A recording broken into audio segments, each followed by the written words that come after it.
As an overview for sales orders, let's go into the sales orders and then enter EDI data. You can do a search for any one of the fields in here. If you click on the search, you can, order number is the purchase order. Do invoice, I'm going to do reference number. Okay, you can do a search, find it. I'm on the select tab, so you can double click on it. It brings you over to the order, or you could just click on the order tab. This basically is the information that comes over from the purchase order when you receive the PO from the retailer. Basically here for the invoice, this is the header part of the invoice. Once you find the field and you put your mouse over it, down at the bottom in red it tells you a description for that field and what needs to be entered. So each one of these fields you fill in the information. Anything with a red check mark the system can calculate for you. Curtains is store. After you do the boxing you can click on the arrow. It'll give you the total curtains for the store. Weight the store. If you do have the UPCs set up in RMS with a weight, it can calculate this for you after you fill in the quantity shipping. Bill of lading number is a VIX BOL number, which is a 17-digit number. The system can generate that for you as long as you do have a ship via already populated.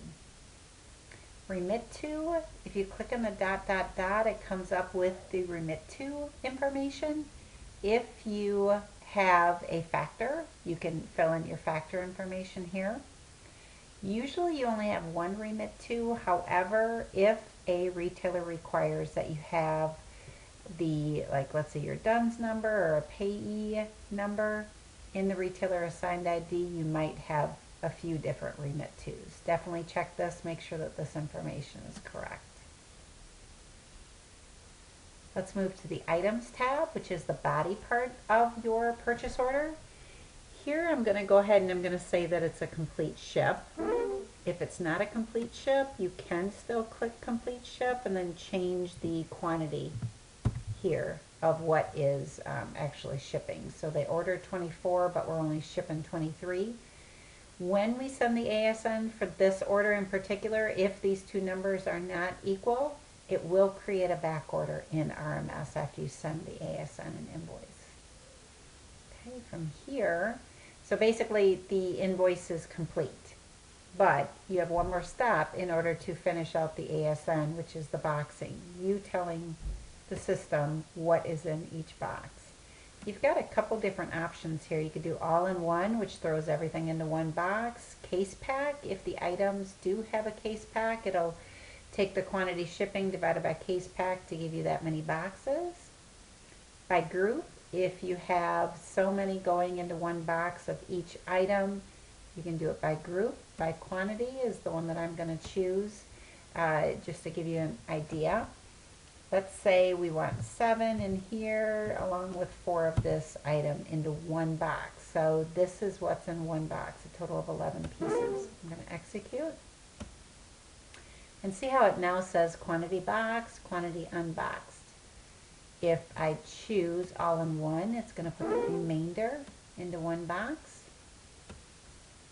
And it says that there's no other items that are unboxed, which is good.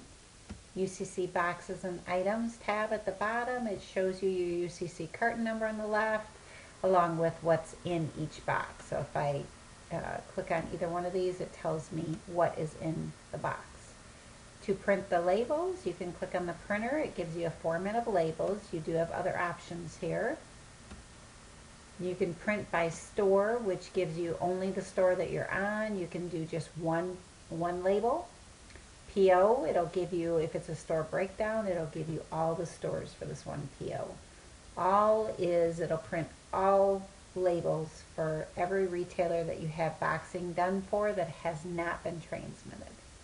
Customer, it'll give you everything for this one customer that has not been transmitted. So on this one I'm just going to do by store, click on the printer.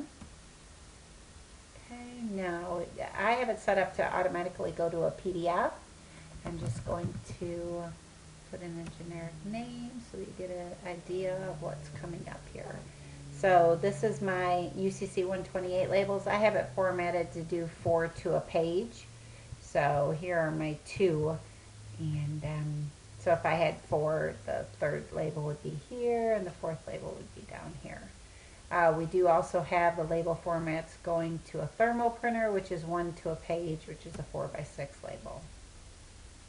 All right, I'm going to exit out of here. Next, if we go into routing requests, this is a 753 document. If my order is not currently in the ... by the order number, I can click on the plus and do a search. I'm going to grab that same order and bring it over. I'm going to insert today's date. It's saying 9 characters ship from, which I'll point out here in a minute. On the 753 is basically, this is routing. You're telling it what is shipping and when it's available to ship. Okay, go back over to items. It's already populated the quantity shipping, so I can skip this, go over to routing. This is the information the ship from, and I know JCPenney's needs a 9-digit ship from zip, so I'm just going to insert that there. This is pulled from a certain table that you can set up, so it'll automatically pull each and every time. Military time for ready to ship. It calculates out the total weight cubic feet because I have it set up in the item setup. If it's hazardous material or box type, you can populate that. If, let's say, you've got a group routing to where you need many done at one time, you can go into group routing. It allows you to choose an order to copy the information from. You can do a shift down arrow and it'll highlight many, or you could also do a control shift in order to grab your different purchase orders. Okay, it comes up and you can do a complete ship, change the percentage if needed, use quantity, you could also change that quantity, and then you run. Okay, so it posted.